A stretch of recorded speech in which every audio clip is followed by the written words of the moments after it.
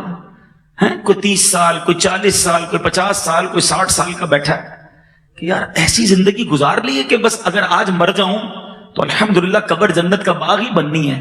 تو پھر تو ٹھیک ہے, یو آر ویری بیسٹ. اور اگر دل سے یہ صدا آ رہی ہے کہ نہیں ابھی تو توبہ کرنی ہے, اگر ابھی مر گیا تو مر جاؤں گا, اور خدا کی قسم اگر قبر جہنم کا گھڑا بن گئی نا تو پھر کوئی بچانے نہیں آئے گا. پھر ہم ہوں گے, اور اللہ نہ کرے, اللہ نہ کرے. پلیز سیکھو صدیق اکبر رضی اللہ تعالیٰ کی سیرت سے آخرت کی تیاری, اپنے مال کے ذریعے, اپنے اعمال کے ذریعے, اپنے کردار کے ذریعے. باتیں تو بہت ساری ہیں, میرے پاس تو بہت ساری عادتیں ہیں, مگر ظاہر ہے کہ بیان کا بھی ٹائم ہوتا ہے. میں ایک آخری بات, صدیق اکبر رضی اللہ تعالیٰ صدقہ دیتے تھے نا, اس صدقے کے ساتھ ساتھ ظاہر ہے کہ انہوں نے کچھ لوگوں کے منتھلی باندھ دیے تھے, یا یوں سمجھے کہ اخراجات اپنے ذمے لے لیے تھے, ٹھیک ہے نا. تو ایک بار صدیق اکبر رضی اللہ تعالیٰ عنہ نے ایک صحابی رسول جو تھے, جن کو آپ نے پیسے دیتے تھے آپ, ان سے جو ہے وہ کچھ تکلیف پہنچی, تو آپ نے قسم کھا لی کہ میں اب اس کو پیسے نہیں دوں گا, اب اس کی مدد نہیں کروں گا. ہمارے ساتھ بھی کبھی کبھی ایسا ہوتا ہے کہ دیکھیں جس کے ساتھ بھلائی کرے وہی بندہ ہمیں تنگ کر رہا ہے, مطلب آپ اس کا خرچہ بند کر دو. بدلہ لیتے نا, اس نے برا کیا تو ہم نے بھی بند کر دیا. سنو, صدیق اکبر رضی اللہ تعالیٰ عنہ نے جب یہ کیا نا تو قرآن کی آیت نازل ہوئی. وہ آیت کیا ہے ذرا سننا. اللہ کرے کہ یہ آیت اور اس کا مفہوم اور اس کا میسج آج میں سمجھانے میں کامیاب ہو جاؤں اور آپ سمجھنے میں کامیاب ہو جائیں. اللہ قرآن میں فرماتا ہے, بسم اللہ الرحمن الرحیم, پارہ 18 سورہ نور آیت نمبر 22. اللہ فرماتا ہے, وَلَا يَأْتَلِ أُولُو الْفَضْلِ مِنْكُمْ وَالسَّعَةِ أَنْ يُؤْتُوا أُولِي الْقُرْبَى وَالْمَسَاكِينَ وَالْمُهَاجِرِينَ فِي سَبِيلِ اللَّهِ وَلْيَعْفُوا وَلْيَصْفَحُوا أَلَا تُحِبُّونَ أَنْ يَغْفِرَ اللَّهُ لَكُمْ وَاللَّهُ غَفُورٌ رَحِيمٌ. اب ذرا ترجمہ سنیے گا, کیا میسج ہے قرآن کا. اور قسم نہ کھائیں, وہ جو تم میں فضیلت والے اور گنجائش والے قرابت والوں اور مسکینوں اور اللہ کی راہ میں ہجرت کرنے والوں کو دینے کی، اور چاہیے کہ معاف کریں اور درگزر کریں. وَلْيَعْفُوا وَلْيَصْفَحُوا، چاہیے کہ معاف کریں اور درگزر کریں. جب یہ کریں گے تو ملے گا کیا؟ سنو، قرآن کہتا ہے کیا تم اسے دوست نہیں رکھتے؟ تم یہ نہیں چاہتے کہ اللہ تمہاری بخشش کرے؟ اور اللہ بخشنے والا مہربان ہے. اس آیت میں صدیق اکبر کی شان کیسے بیان ہوئی؟ قرآن نے کیا کہا؟ اولو الفضل، اللہ اکبر.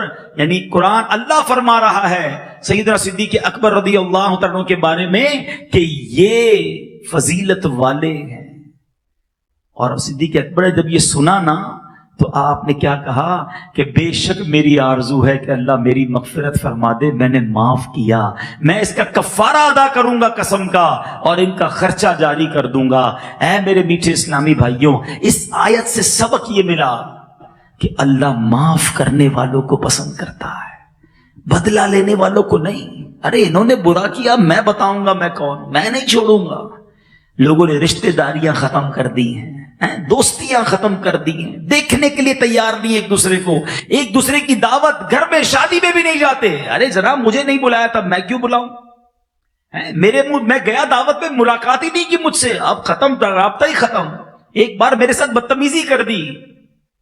مجھے سمجھ نہیں آتا کہ ایک طرف تو ہم اپنے آپ کو نبی پاک علیہ السلام کا غلام کہتے ہیں اور عادتیں ساری ان کے خلاف والی ہیں.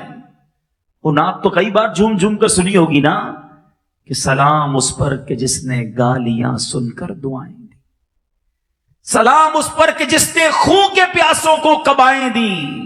ارے میرے آقا برا بھلا کہنے والوں کو دعائیں دیتے، پتھر برسانے والوں کو دعائیں دیتے، اور آج نہ ہم اپنے گھر والوں کو معاف کرنے کے لیے تیار ہیں، نہ مسلمانوں کو معاف کرنے کے لیے تیار ہیں.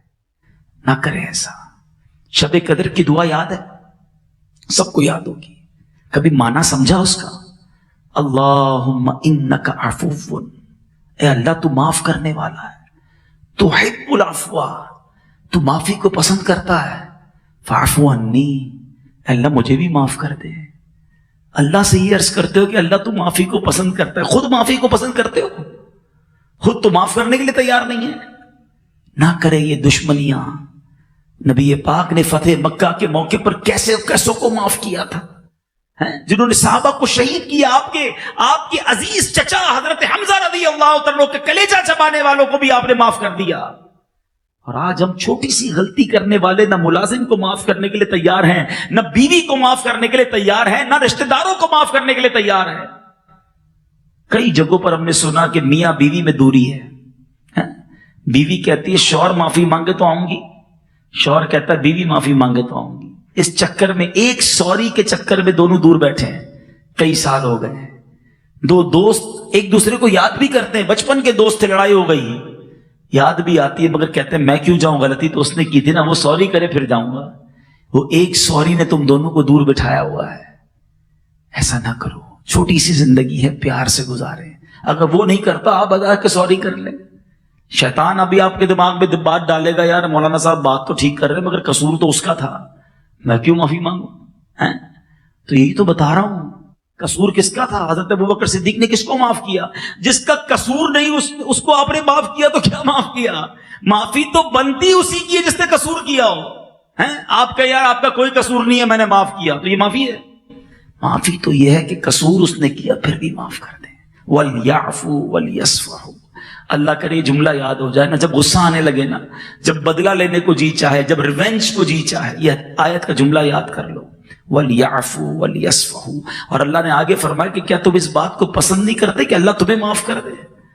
اگر ہم معاف نہیں کریں گے نا، اور اگر ہمیں معاف نہ کیا گیا تو حدیث پاک ہے جس کا مضمون ہے کہ جو رحم نہیں کرتا اس پر رحم نہیں کیا جائے گا، اور جو معاف نہیں کرتا اسے معاف نہیں کیا جائے گا. اب آپ چیک کر لیں، بدلے لیتے رہیے. اگر ہمیں پکڑ لیا گیا ہم کدھر جائیں گے؟ ہماری کتنی گناہ ہیں، ہماری کتنی خطائیں. بندوں کو معاف کرو اس نیت سے کہ اللہ میں نے بندے کو معاف کیا، تو رحمان ہے، تو مجھے معاف کر دے. اللہ کرے کہ دل میں اتر جائے میری بات، دشمنیاں ختم کر دیں. ہماری میمنی کا ایک جملہ بڑا پیارا ہے، جو نمیوں وہ اللہ کے گمیوں.